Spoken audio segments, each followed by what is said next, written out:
All right, welcome back to Move with Joe. In today's segment, we are going to be discussing the pros and cons of using a ball or a foam roller for self-myofascial release. Self-myofascial release is essentially working to alleviate soft tissue imbalances in the muscles, connective tissue, tendons, or fascial layers to reduce pain, to reduce muscle tone, or to differentiate layers that are stuck together. Let's dive into some of the pros and cons of why some people choose foam rollers and some people use balls. So let's begin with the foam roller. The foam roller has been around for quite a while, and you'll see people rolling out their IT bands, their quads, their back. And this is a really good tool. One, if you're a beginner, particularly softer foam rollers. So nowadays they make some pretty hard ones, and I wouldn't recommend that to start with. But as you can see, this one has some give to it. It's a little softer. It's more forgiving, particularly for people that are new to foam rolling or that are just really tight. The second benefit is that a foam roller is more stable than a ball. So you have more surface area. So if I need to roll myself and I have a hard time stabilizing, it's easier to stabilize myself on the whole foam roller.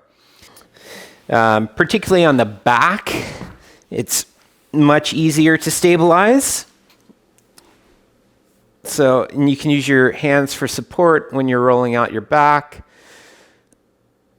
Oh yeah, that feels good. All right. In addition, foam rollers are great for covering larger surface areas like the back and for covering broad sweeps of muscles. So for example, let's say I've gone for a long distance run. My quads are really sore. I have a lot of lactic acid buildup in them, and I want to just do kind of a flush of the muscle belly to try and help sweep out some of the waste products and introduce more blood flow to the area to help start the healing process. So I could do some nice long, slow movements upward towards the top of the hip and help flush out some of those waste products. Those are some of the benefits of the foam roller. Some of the challenges with foam rollers is the biggest one is they're not very pinpoint. So it's a broad tool. It's hard to get into those, what most people would refer to as knots. The second biggest challenge is this, you can only roll on this in a linear plane. So if I'm laying on it this way, I can only roll up and down.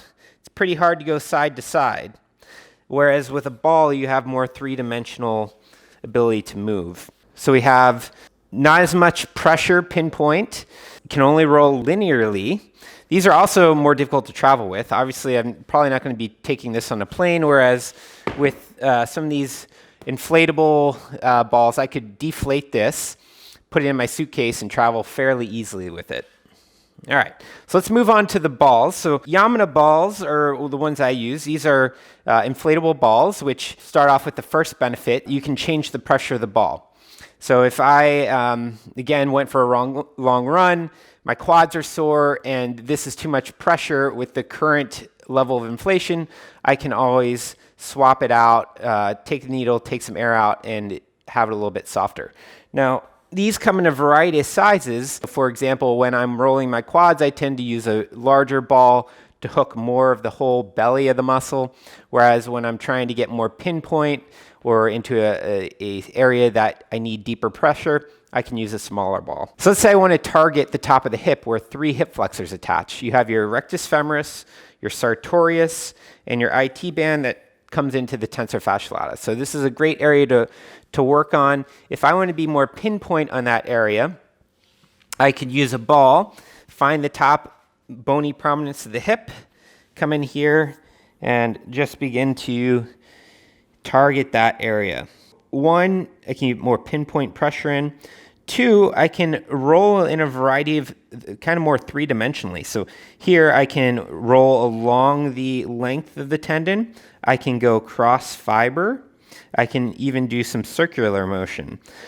The ability to come in and work different angles into the tendons or into the muscle belly and try and get into some of the septums, the spaces between the muscles, is a lot more effective using a ball than a foam roller. The next thing in terms of benefits is that you can get into areas that you just can't get to with a foam roller. Let's say I want to work on opening up my lateral line, opening up the pec and the back of the shoulder. I can take a ball here, I can start in the upper ribs, and I can hook into the pec and roll into the front of the shoulder here and hook that tissue. And so using a ball like this, there's just no way you can get the same hook of that tissue with the foam roller. You can also do the same thing rolling back and hooking into the lat and hooking that tissue and bringing it back. All right, so to summarize, both of these balls, foam rollers have their place, right?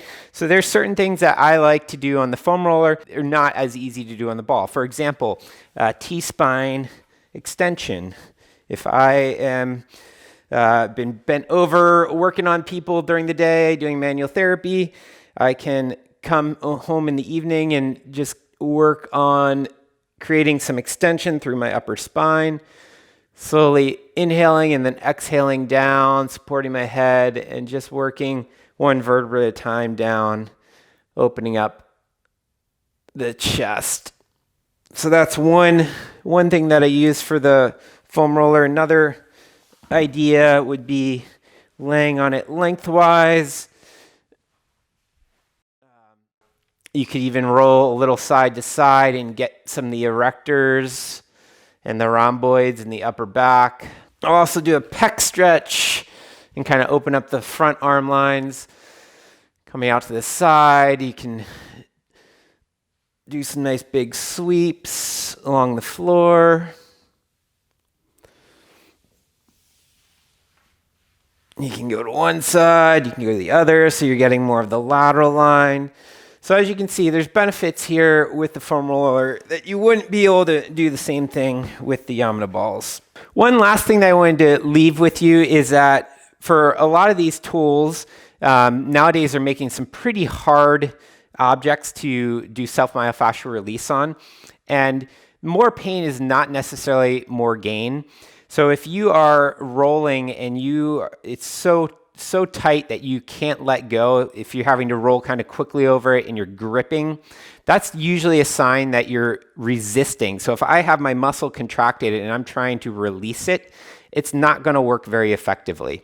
Whereas if you let it go, you let it relax, you can use less pressure or a softer object, then you get more of a beneficial release. If you're grimacing using a cross ball or something that is really painful, I would suggest using something that has a little bit more give, so more forgiving, and you can relax and breathe into it. All right, so I really hope you enjoyed today's lesson on the benefits, pros and cons of using a foam roller versus ball rolling.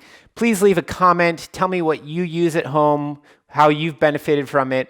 Hit the like and subscribe button, and we'll see you next time.